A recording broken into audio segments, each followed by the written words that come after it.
Assalamualaikum warahmatullahi wabarakatuh. Saya Cynthia Arum Apriliani dengan NIM 215211248 dari kelas MBS 2G. Pada video ini saya akan menjelaskan mengenai cabang-cabang dari ilmu Al-Quran. Sebelumnya, Al-Quran diturunkan dengan tujuan sebagai pedoman hidup umat manusia atau petunjuk untuk mencapai kebahagiaan di dunia maupun di akhirat. Selain itu, Al-Quran diturunkan untuk memperbaiki umat manusia, baik itu dari segi akidah, akhlak, moral, dan lain sebagainya. Oleh karena itu, dalam memahami makna yang terkandung di dalam Al-Quran, diperlukan ilmu-ilmu khusus dalam mempelajari Al-Quran, yakni ulumul Quran. Ulumul Quran berasal dari bahasa Arab yang merupakan gabungan dari dua kata idhofi, yaitu ulum dan Al-Quran. Kata ulum secara etimologis adalah bentuk jamak dari kata ilmu, yakni alima ya'lamu ilman. Ilmu merupakan bentuk masdar yang artinya pengetahuan dan pemahaman. Kata ilm juga berarti idrak al-sa'ibi bin hakikotih, yang artinya mengetahui dengan sebenarnya. Dalam pokok pembahasan Al-Quran, terdapat cabang-cabang ilmu yang terdiri dari 17, yaitu yang pertama ilmu mawatin an-nuzul. Ilmu mawatin an-nuzul menerangkan tempat diturunkannya ayat Al-Quran, di mana di dalamnya ada dua pembagian, yakni Madaniyah dan Makkiyah. Untuk Madaniyah adalah ayat atau surah yang diturunkan di Madinah, sedangkan Makkiyah adalah ayat atau surah yang diturunkan di Mekkah. Yang kedua adalah Asbab an-Nuzul, yaitu ilmu yang mempelajari sebab diturunkannya Al-Quran. Dalam ilmu ini dijelaskan ada beberapa macam yang menjadi sebab diturunkannya Al-Quran, yaitu menurut hadis dari para perawi dan menurut sebuah peristiwa dan pernyataan. Menurut peristiwa terdapat 3, yaitu karena suatu konflik, yang kedua kesalahan fatal yang terjadi, dan yang terakhir berupa keinginan atau cita-cita. Yang ketiga adalah ilmu tawarikh an-nuzul. Ilmu tawarikh an-nuzul menerangkan masa turunnya Al-Quran dan ketertiban dari penurunan ayat, di mana masa penurunan ayat berlangsung selama 23 tahun, yang secara rinci adalah 22 tahun, 2 bulan, 13 hari. Cabang ilmu ini juga masih berhubungan dengan ilmu asbab an-nuzul, karena berkenaan dengan sebab diturunkannya Al-Quran secara berangsur, yang masuk pada ketertiban diturunkannya pula. Yang keempat, ilmu qiraah. Ilmu qiraah adalah ilmu yang menjelaskan atau membahas mengenai macam-macam bacaan Al-Quran, mana yang sahih dan mana yang tidak sahih. Yang kelima adalah ilmu adab tilawah. Ilmu ini tentang aturan yang dipakai dan dilaksanakan dalam membaca Al-Quran. Dengan ilmu ini akan diketahui tentang tata cara membaca Al-Quran dan sopan santun dalam membacanya. Salah satu kitab yang membahas tentang kitab ini adalah kitab At-Tibyan karya An-Nawawi. Yang keenam adalah ilmu At-Tajwid.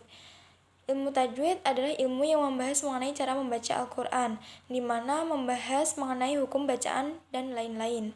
Dengan ilmu ini dapat diketahui tempat mulai dan tempat berhentinya dalam membaca Al-Quran, sehingga pembaca akan mengetahui dengan pasti kapan harus mulai dan mengakhiri bacaan Al-Quran. Selain itu, dapat mengetahui kapan suatu bacaan harus dibaca panjang dan harus dibaca pendek, sehingga akan meminimalisir terjadinya kerancuan makna dalam membaca Al-Quran. Yang ketujuh adalah ilmu i'rab Al-Quran. Ilmu i'rab Al-Quran membahas mengenai kedudukan suatu lafal dalam kalimat dan harokat. Dengan ilmu ini dapat diketahui orang akan dapat menguraikan posisi lafaz dalam suatu kalimat. Maksudnya yaitu apakah suatu lafaz menempati suatu posisi sebagai subjek atau objek, karena kekeliruan akan berpengaruh pada pemahaman kandungan bacaan. Kitab yang membahas tentang masalah ini adalah kitab Imla Ar-Rahman karya dari Abd al-Baqa al-Uhbari. Yang kedelapan adalah ilmu tafsir. Ilmu tafsir adalah ilmu yang membahas mengenai makna-makna dari Al-Quran. Lebih tepatnya adalah penjabaran makna dari setiap ayat Al-Quran. Yang kesembilan adalah ilmu wujud wa an-nazarir. Ilmu ini membahas tentang lafal yang memiliki banyak arti dan menerangkan makna yang dimaksud. Yang kesepuluh, ilmu ma'rifat al-muhkam wa al-mutasyabih adalah ilmu yang membahas mengenai ayat yang dipandang muhkam dan ayat yang dipandang mutasyabih. Ayat muhkam merupakan ayat yang memiliki makna yang jelas, sedangkan mutasyabihat adalah ayat yang maknanya belum jelas. Bahkan ada ayat mutasyabih yang hanya diketahui maknanya oleh Allah saja. Yang ke-11 adalah ilmu an-nasikh wa al-mansukh, adalah ilmu yang membahas mengenai ayat-ayat yang dianggap mansuh oleh beberapa ulama, di mana secara garis besar membahas mengenai hukum-hukum yang dibatalkan yang kemudian diganti atau ditetapkan oleh hukum yang baru. Yang ke-12 ilmu badai Al-Quran. Ilmu ini membahas tentang keindahan susunan ayat Al-Quran. Dalam ilmu ini akan ada sisi keindahan gaya bahasa ayat-ayat Al-Quran, ketinggian sastra Al-Quran, dan keajaiban-keajaibannya. Yang ke-13 ilmu ijaz. Ilmu ijaz membahas tentang kemukjizatan Al-Quran dan kemukjizatan yang terkandung dalam ayatnya. Maksud dari ilmu ini adalah untuk melemahkan pandangan orang-orang Arab pada masa itu, yang menganggap Rasulullah bukanlah seorang Rasul, sehingga Rasulullah menunjukkan kebenarannya sebagai seorang Rasul melalui Al-Quran. Yang ke-14 adalah ilmu tanasub ayat Al-Quran. Ilmu tanasub ayat Al-Quran membahas tentang kesesuaian ayat sebelum dan sesudahnya. Yang ke-15 adalah ilmu aqsam. Ilmu aqsam membahas mengenai arti, tujuan, dan sumpah Allah dalam Al-Quran. Orang-orang akan mengetahui maksud dan tujuan dari sumpah yang dinyatakan Allah. Banyak sumpah yang dinyatakan Allah, dan biasanya dengan sebagian dari ciptaannya yang memiliki potensi yang luar biasa, dan biasanya menunjukkan pada pentingnya dari makhluk yang dijadikan objek sumpah Allah Subhanahu wa Ta'ala ini. Kitab yang membahas masalah ini ialah At-Tibyan karya Ibnu Al-Qayyim. Yang ke-15 adalah ilmu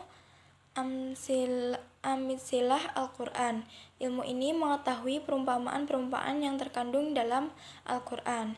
Kitab yang membahas ini ialah Amsal Al-Quran karya dari Al-Mawardi. Dan yang terakhir adalah ilmu jidal. Ilmu jidal adalah ilmu tentang bentuk perdebatan yang dikemukakan dalam Al-Quran yang ditunjukkan kepada musyrikin. Ayat-ayat yang berkaitan dengan ini telah dikumpulkan oleh Najm ad-Din al-Tusi. Sekian yang dapat saya sampaikan. Wassalamualaikum warahmatullahi wabarakatuh.